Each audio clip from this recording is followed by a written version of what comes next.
기도하겠습니다. 하나님, 말씀의 영으로 저희 가운데 찾아와 주시옵소서. 저희의 눈과 귀가 하나님의 뜻으로 온전히 인도함을 받게 하여 주시옵소서. 주님을 기다리는 그 마음으로 오늘 이 시간 찾아오실 말씀의 영을 구하오니 저희를 주장하여 주시옵소서. 예수님의 이름으로 기도합니다. 아멘. 오늘부터 대강절이 시작되었습니다. 대강절은 대림절이라고도 하고 또 교회의 설날입니다. 새로운 교회력이 시작되면서 주님의 초림과 재림을 기억하면서 기다리는 절기입니다. 성탄절까지 4주 동안 4번의 대강절을 보내면서 주님의 처음 오심을 기억하고 역사 속에 한 번 오셨던 주님께서 다시 오시겠다 하신 그 약속, 그것을 기억하며 주어진 우리의 삶에 찾아오실 주님을 기다리는 절기입니다.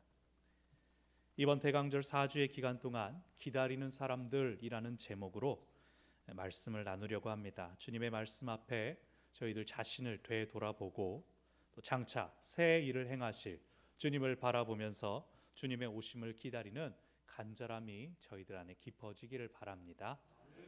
매일 새벽마다 시편의 말씀을 묵상하고 있습니다. 그중 지난주에 특별한 은혜가 있었던 말씀이 있어서 오늘 함께 더 깊이 나누고자 합니다.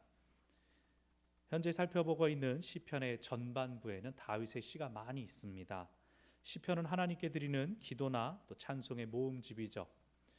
우리가 어떤 가수가 노래를 부를 때 저게 진짜 있었던 일이래, 저 가수가 진짜 겪었던 일이래 라고 생각하면, 그것을 알게 되면 그 가사와 그 가수가 보내는 감정에 더 깊이 젖어드는 경험들이 있을 것입니다. 크리스마스가 다가오면 제일 행복해지는 사람들 중에 한 명이 있습니다. 누굴까요? 힌트는 가수고 또 하나 힌트는 여자입니다. 이분은 크리스마스가 오면 너무나 신나서 춤을 추며 얼마 전에 틱톡 영상을 올렸더라고요. 머라이어 캐리입니다. All I want for Christmas 그러면서 뭐 그건 크리스마스 연금송이라고 부르죠. 근데 이 머라이어 캐리가 자작곡을 쓸 때 자작곡의 98%가 자기의 경험, 자기의 느낀 점이랍니다.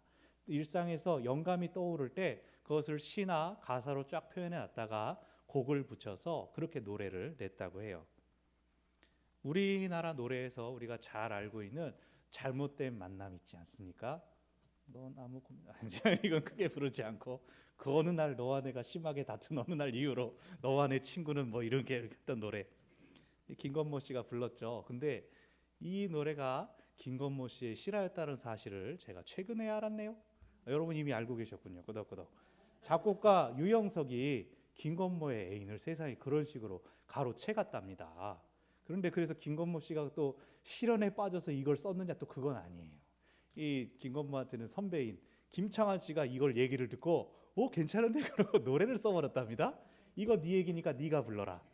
처음에는 김건모가 부르면서 눈물이 많이 났대요. 아유, 유영석 미워, 여자친구 미워 그랬는데 이게 히트를 치지 않았으니까 나중에 부를 때마다 이게 돈이 되니까 아 이게 기분이 묘하다. 이게 마음에는 상처는 남았지만 노래가 참 그렇다. 우리는 뭐 그렇죠.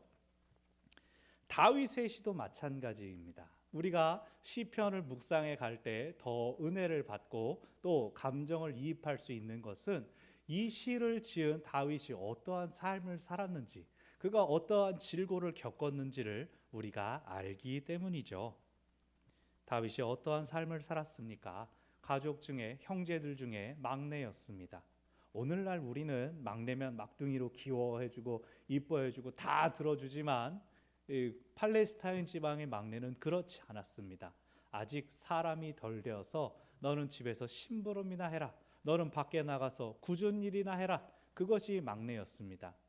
다윗이 어렸을 때 무슨 일이 있었습니까? 선지자, 이스라엘의 선지자 사무엘이 그의 집에 방문했습니다.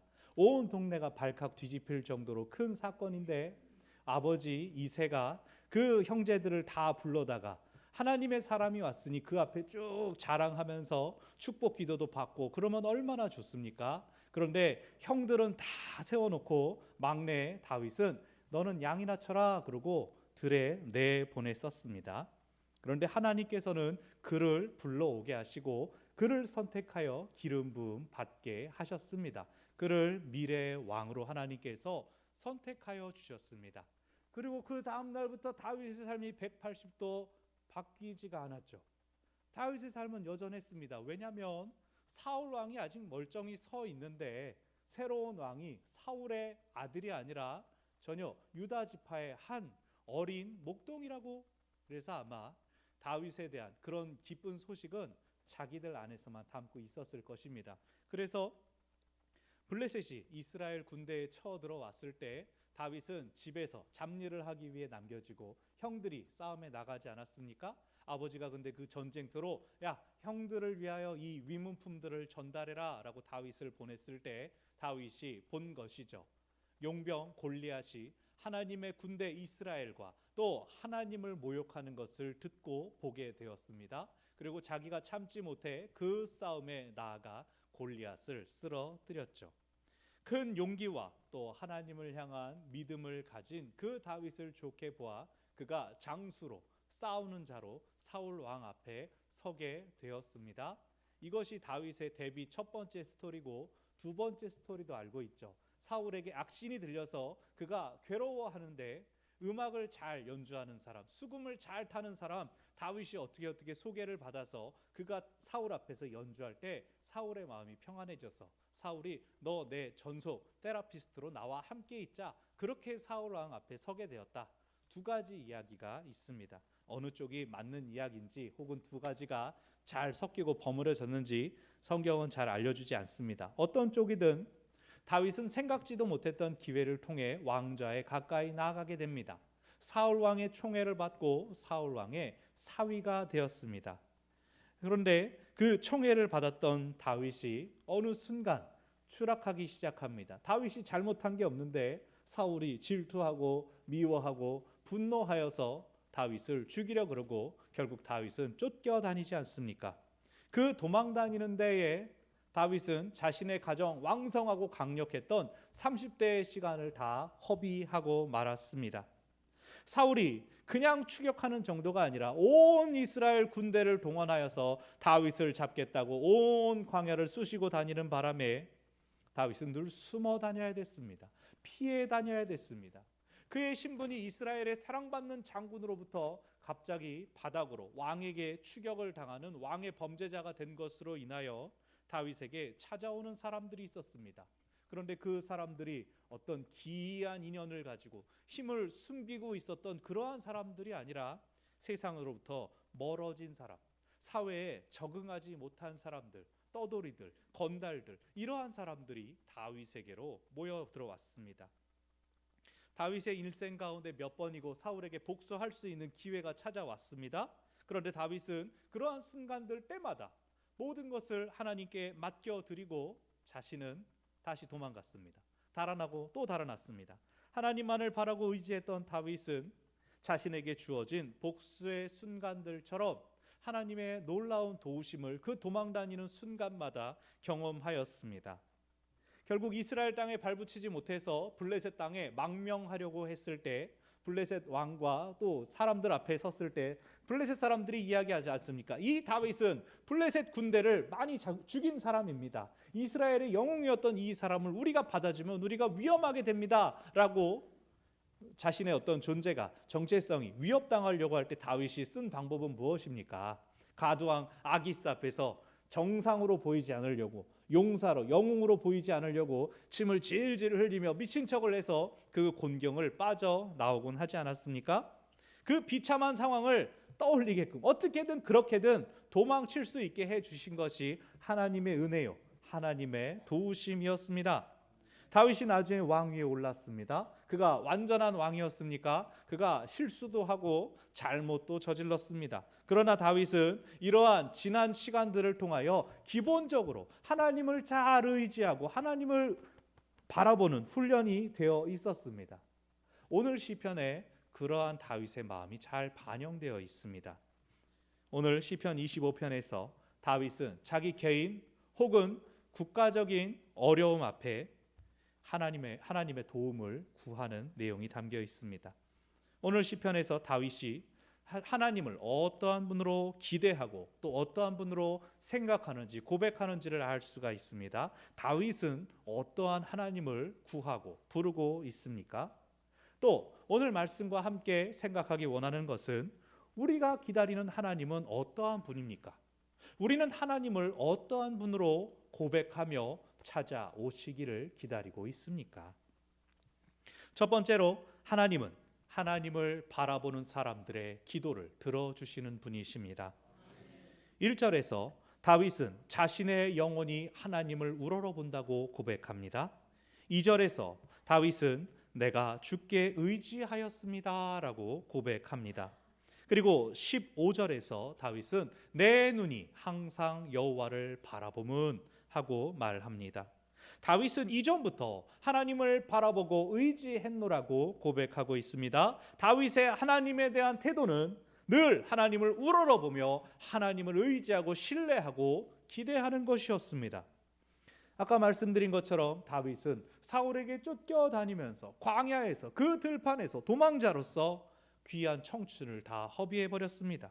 그의 주위에는 나중에 그가 높은 자리, 그가 왕위를 찾게 될 때 그에게 도움을 줄 수 있는 유력자들이 아니라 사회 부적응자들이 모였습니다. 세상에서 손가락질 당하는 밑바닥 인생들이 모였습니다. 그러한 중에 마치 하나님께서 허락하신 것처럼 복수의 기회가 찾아왔습니다.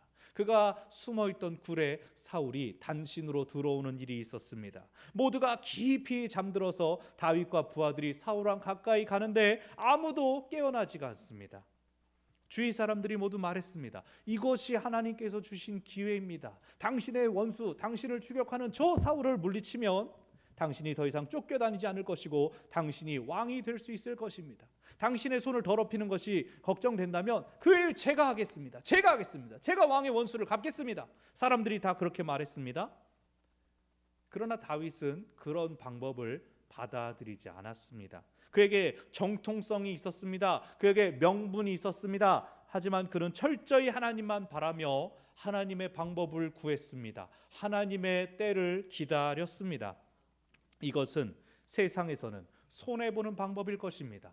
나란히 선에 서 있는 경쟁자도 아닙니다. 자신을 죽이려고 드는 대적입니다. 원수입니다. 그런데 다윗이 왜 그를 살려둡니까? 자신을 대신해서 직접 손을 더럽히겠다는 부하들까지 있었음에도 다윗은 그들이 저지르는 일들 역시 내가 져야 될 책임이다. 그래서 그들을 자제시켰습니다. 어떤 사람들은 그를 답답하게 여겼을 것입니다. 대적 사울을 계속 내버려두고 다시 도망자의 길을 선택하는 다윗을 우유부단하다라고 소심하다고 여겼을 것입니다. 그러나 다윗은 사람의 평가보다는 하나님께서 자신을 어떻게 보실지를 더 두려워했습니다. 자신을 하나님 앞에 내어놓았습니다.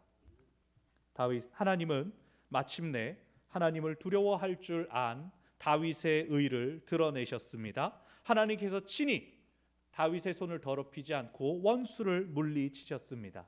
기름 부어 주신 대로 그를 온 이스라엘의 정당한 왕으로 세워 주셨습니다. 다윗은 그 기억을 가지고 신실하신 하나님을 바라보며 간구합니다. 다윗은 어떠한 인간적인 도움이 아니라 오직 하나님, 오직 주님의 은혜를 구하고 있습니다. 두 번째로 하나님은 이전의 죄를 다시 묻지 않으십니다. 누구나 후회되는 지점이 있습니다. 시간을 되돌릴 수 있다면 내가 그 시점으로 딱 돌아가가지고 그런 말 하지 않았을 텐데, 내가 그렇게 행동하지 않았을 텐데 라고 생각하는 그 지점들이 있습니다. 그래서 우리가 그 과거의 기억, 그것들을 떠올릴 때 어떤 마음이 일어납니까? 죄책감이 올라오지 않습니까? 다윗도 7절에서 여호와여 내 젊은 시절의 죄와 허물을 기억하지 마옵소서라고 간구합니다. 11절에서 여호와여 나의 죄악이 크오니라고 인정합니다. 이렇게 기도하는 것은 오늘 시편 25편이 다윗이 어느 정도 나이가 든 후에 기록한 것이다, 과거를 회상하는 것이다 라고 볼 수 있습니다. 우리가 잘 아는 것처럼 다윗에게 실수가 있었습니다. 허물이 있었습니다. 아주 큰 죄를 지었던 사람입니다. 누구보다 우리가 아는 것보다 다윗 자신이 그것을 가장 잘 알고 있었을 것입니다. 아무리 시간이 흘렀어도 특히 하나님 앞에선 그것을 숨길 수 없음을 가장 잘 알고 있습니다. 그래서 나의 가장 큰 적이 누구입니까? 바로 나입니다. 나에 대해 가장 잘 알고 있는 사람, 나의 연약함과 부족함과 내 안에 들어오는 생각들을 잘 알고 있는 사람이 바로 나입니다. 그래서 때로는 우리가 이런 질문으로 스스로를 위축시키게 됩니다. 뭘 잘했다고? 속에서 누군가를 판단하는 마음이 들 때 너는 뭘 잘했다고? 그런 생각들이 물뚝물뚝 올라올 때가 있습니다. 나조차도 나를 볼 때 가끔 그런 생각이 들어오니 나와 가장 가까운 사람들, 때로는 나의 허물까지도 아는 사람들에게 나를 드러내는 것이, 혹은 그대로 있는 그대로 서는 것 자체가 부담스러울 때가 있습니다. 뭘 해도 저 사람들이 나 지난 날 가지고 얘기하면 어떡하지? 속으로 다른 생각을 가지고 있으면 어떡하지? 그런데 나보다 나를 더 잘 아시는 분이 있으시죠. 나를 지으신 분, 나를 만드시고 나를 여기까지 인도하신 하나님이야말로 나를 가장 잘 아시는 분이십니다. 그러나 그 하나님께서는 우리의 지난날의 실수와 잘못을 꾸짖지 않으십니다. 그걸 들춰내지 않으십니다. 한번 용서하신 죄를 꺼내지 않으시고 부족하고 연약한 지금의 나를 있는 모습 그대로 받아주시고 용납하시는 분이십니다.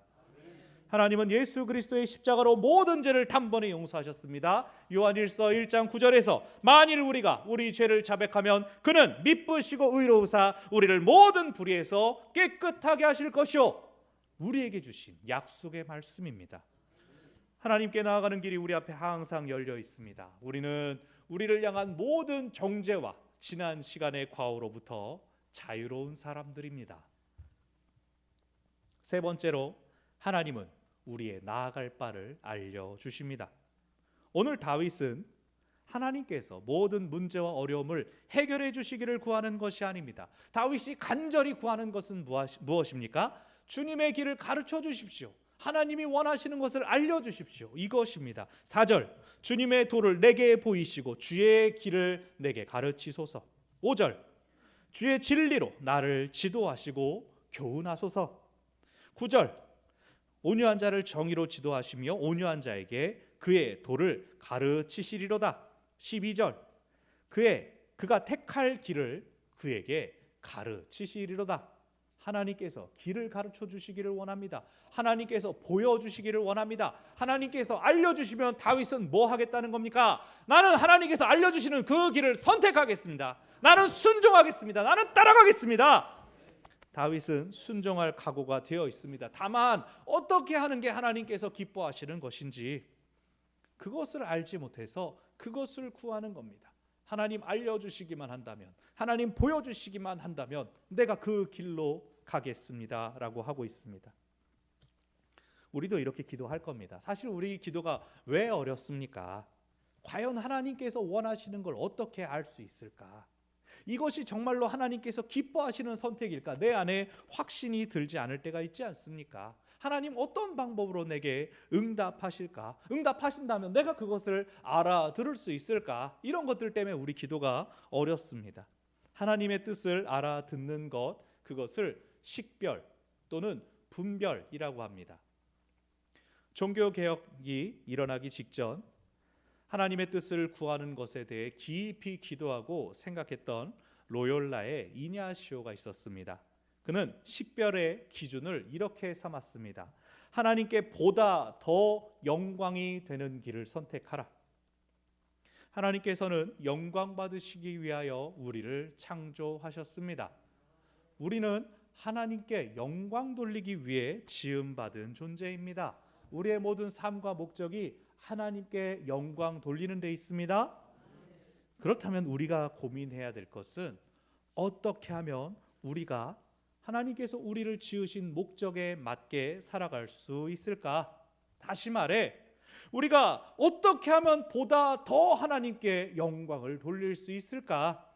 우리는 그것을 고민해야 됩니다. 이냐시오는 우리는 언제나 늘 하나님의 영광을 위해 살아가야 함을 기억하고 갈림길에 놓이게 될 때 그때 생각하고 기도해라. 둘 중에서 하나님께 보다 더 영광이 되는 길이 무엇인지를 선택하라라고 가르칩니다. 그래서 하나님께 보다 더 영광이 될 수 있다면 장수가 아니라 단명을, 부요함이 아니라 가난함이라도 선택할 수 있어야 된다라고 했습니다. 하나님께서 정말로 원하시는 게 무엇일까요? 하나님께서 정말 우리에게 단명을 요구하실까요? 가난하게 살기를 요구하실까요? 하나님은 하나님께서 아름답게 지으신 이 세상에서 우리가 하나님의 복과 은혜를 풍성하게 누리기를 기뻐하십니다. 하나님은 우리 마음의 즐거움과 만족과 기쁨을 보시며 기뻐하시는 분이십니다. 그러나 하나님과의 관계의 차원에서 하나님께서 더 원하시는 것은 우리가 경험하는 문제, 그 어려움 속에서 하나님과 더 친해지는 것입니다. 하나님께로 우리가 더 가까이 나아오기를 원하십니다. 이 땅에서 가난하든지 부하든지 약하든지 강하든지 그 모든 것들은 하나님 앞에는 아무 상관이 없다는 것입니다. 하나님께서 원하시는 것은 우리가 진심으로 하나님과 친밀해지는 것, 전심으로 하나님을 의지하는 것입니다. 그래서 하나님은 우리에게 문제를 해결해 주시는 것이 아니라 길을 알려주십니다. 왜냐하면 하나님께서 바라시는 것, 가장 원하시는 것은 우리가 성숙하는 것이기 때문입니다.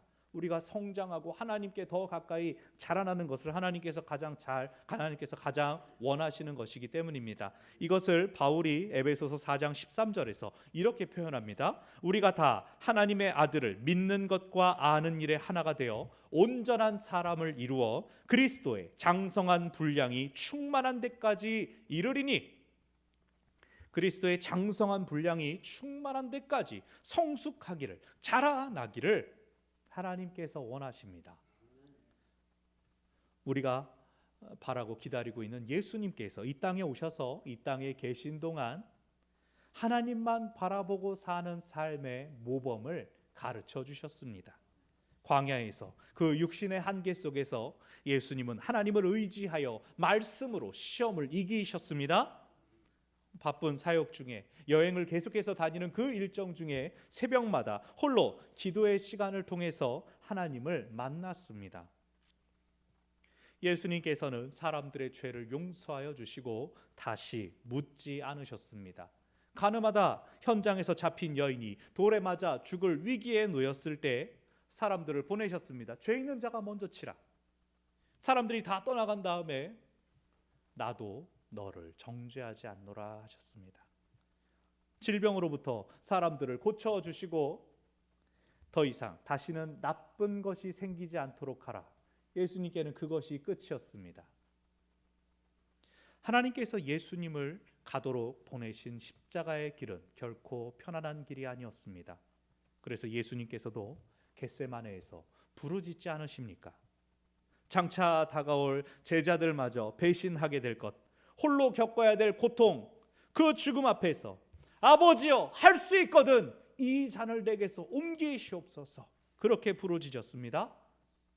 하지만 마침내는 나의 원대로 마옵시고 아버지의 원대로 하옵소서. 십자가의 길, 수치스러운 죽음이 하나님의 길, 하나님의 방법임을 깨달으시고 하나님의 마음을 따르기로 했습니다. 하나님의 마음과 완전히 연합하셨습니다. 우리가 당해야 할 수치와 죽임을 당하신 예수님을 아버지 하나님께서 다시 살리심으로 죽음까지도 정복하셨습니다. 그리고 이제는 우리를 그 길로 초대하십니다. 예수 그리스도의 장성한 분량까지 이르도록, 그렇게 주님처럼 하나님께 영광 돌리는 저희가 되도록 우리를 부르십니다. 말씀을 정리합니다. 우리 모두 문제를 안고 살아갑니다. 어려움이 있고 약함이 있습니다. 각 개인과 가정 안에 해결되어야 할 문제들이 있습니다. 나라 안팎으로는 갈등과 분열이 날로 고조되어 가고 있습니다. 전 세계적인 경제적 불안과 또 힘의 논리의 팽배, 그 자랑들이 가득해 갑니다. 기후위기, 환경오염의 심각성들이 우리의 삶의 기반을 흔들어 가고 있습니다. 이런 때일수록 우리는 더욱 하나님을 바라보고 하나님께 기도해야 합니다. 하나님의 은혜로 여기까지 왔으니 앞으로도 하나님의 은혜로 더 나아갈 것입니다. 하나님은 우리의 실수와 잘못을 들추지 않으시고 다만 앞으로 나아갈 수 있도록 우리를 격려하시는 분이십니다. 하나님께서 우리에게 길을 알려주시고 빛을 비추어 주십니다. 우리는 하나님을 전심으로 진심으로 전적으로 바라며 의지해야 합니다. 그러한 우리 가운데 찾아오시는 하나님을 기다리고 하나님을 만나는 대강절 되시기를 바랍니다. 기도하겠습니다. 주님, 저희가 간절한 마음으로 주님을 기다립니다. 저희에게 찾아오시옵소서. 저희를 만나 주시옵소서. 저희를 꾸짖지 않으시고 허물하지 않으시는 주님의 그 사랑 앞에 감격하여 주님을 전심으로 의지하는 저희들 되게 하여 주시옵소서. 또한 그 하나님께서 저희와 함께 하시며 저희를 이끌어 가실 것을 믿음으로 기대함으로 신뢰함으로 바라보는 저희들 되게 하여 주시옵소서. 예수님처럼 하나님께서 우리에게 보여주시는 그 길을 믿음으로 나아가는 믿음의 사람들 되게 하여 주시옵소서. 예수님의 이름으로 기도합니다. 아멘. 주신 말씀을 기억하며 521장 함께 찬송하겠습니다.